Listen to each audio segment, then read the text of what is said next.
Good morning, and welcome to GPS, the global public square. Today, we're diving into a world that's changing faster than ever before, where the familiar rules of global politics are being rewritten right before our eyes. Today, we're witnessing a seismic shift in the world order, one that could redraw the geopolitical map and alter the balance of power for decades to come. The alliances and rivalries that have shaped our world since the end of the Cold War are now being challenged in ways few could have predicted. For decades, Western alliances like the European Union have defined global rules and stability. These institutions have been the backbone of international cooperation, economic growth, and peace across much of the globe. But now, in a move that would have seemed unthinkable just a few years ago, two EU nations are openly considering joining BRICS, a bloc increasingly seen as a powerful counterweight to the G7 and the traditional Western order. This isn't just diplomatic posturing, it signals deep structural changes in global power and ideology. The very foundations of the post-war international system are being questioned, and new alliances are emerging in response to shifting economic and political realities. The West's appeal is no longer universal. Economic pragmatism, growing frustration with Brussels and Washington, and a desire for greater autonomy are pushing countries to seek alternatives. Many nations are re-evaluating their priorities, looking for partnerships that better serve their interests in a rapidly changing world. The world is no longer a simple East versus West chessboard. Instead, nations are hedging their bets, forging new, sometimes surprising partnerships that cross old boundaries and defy easy categorization. The global landscape is becoming more complex, more multipolar, and more unpredictable. Today, we'll break down what BRICS is, how it has evolved from a loose economic grouping into a formidable political force, and why its influence is growing at this critical moment in history. We'll explore why these EU countries are interested in joining BRICS, what they hope to gain, and what risks they might face by stepping outside the traditional Western fold. And we'll examine what all of this means for Europe, for the global economy, and for the future of international relations. Are we witnessing the birth of a new era, or just another twist in the ongoing story of globalization?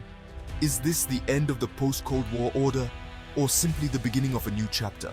One defined by shifting alliances, emerging powers, and a reimagined global system.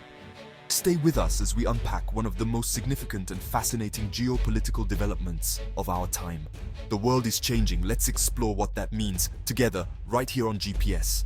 The news broke just weeks ago, sending shockwaves through Brussels and Washington.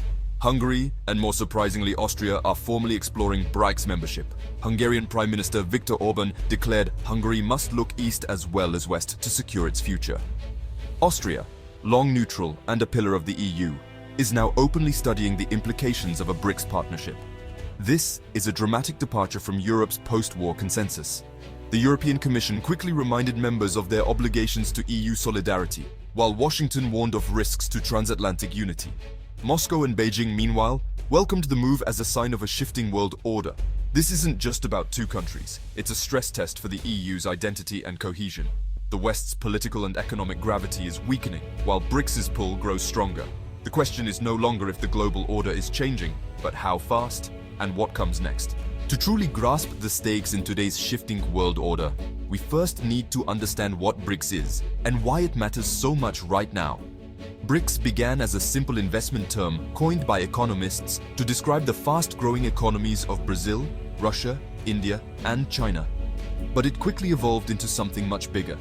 In 2010, South Africa joined the group, transforming BRIC into BRICS and turning an acronym into a formal alliance with real-world influence. The bloc's mission is ambitious: to reform a global financial system long dominated by the US and Europe. BRICS aims to create a more balanced world order by building parallel institutions like the New Development Bank that offer alternatives to Western-led organizations such as the IMF and World Bank. But BRICS is more than just an economic alliance. It's a powerful political platform where non-Western powers can coordinate strategies, share perspectives, and push for reforms on global issues ranging from trade to climate change. The group's ideology stands in sharp contrast to the G7. While the G7 champions Western liberal values, BRICS emphasizes national sovereignty, mutual respect, and the vision of a multipolar world, one where no single bloc dominates. In 2024, BRICS expanded dramatically, welcoming Saudi Arabia, the UAE, Egypt, Ethiopia, and Iran. This expansion not only increased the group's economic and geopolitical weight, but also signaled its growing appeal as an alternative to Western alliances.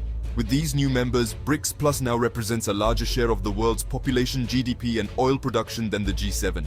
Its influence stretches across continents, from South America to Africa, the Middle East, and Asia.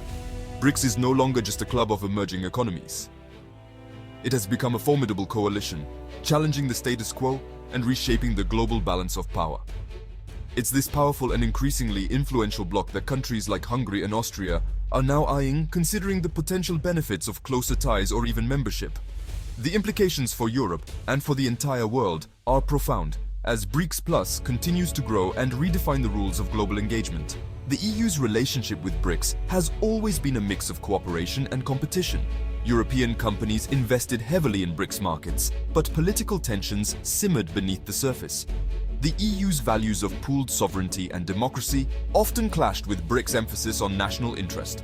The war in Ukraine exposed this rift. The EU sanctioned Russia, but other BRICS nations refused to follow suit. India bought more Russian oil, China kept Moscow afloat, and Brazil and South Africa called for negotiation, not condemnation. This divergence deepened the divide between the EU and BRICS. The EU frames the world as democracies versus autocracies. BRICS sees it as North versus South. For BRICS, Ukraine is a European problem, not a global one. Hungary and Austria's pivot is a symptom of this growing divide. The global order is fracturing, and Europe's unity is being tested. Why are Hungary and Austria considering BRICS now? Europe faces economic stagnation, high inflation, and the costly green transition. BRICS Plus offers new markets, investment, and cheaper energy, an attractive alternative.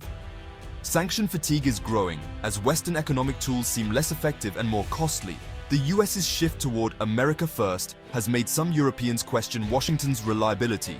BRICS's expansion, especially with major energy producers, has made the bloc an economic powerhouse. These pressures have created a tipping point, making the once unthinkable a real possibility. If Hungary and Austria move toward BRICS, the EU faces an existential crisis. The EU's foreign policy relies on unity. One dissenting member could paralyze decision-making, especially on sanctions. This would deepen the East-West divide within the EU, with some seeing the move as betrayal. It could spark calls for a multi-speed Europe, with a core group integrating further and others left behind. Globally, it would be a propaganda win for Russia and China, signaling the West's fragmentation. Middle powers like Turkey, India, and Brazil may be emboldened to hedge their bets.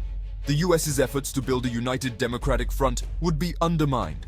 For Hungary and Austria, the risks are high isolation, damaged reputations, and domestic political fallout. The political consequences would be immediate and severe. Economically, BRICS is tempting, representing over 45% of the world's population and a growing share of global GDP.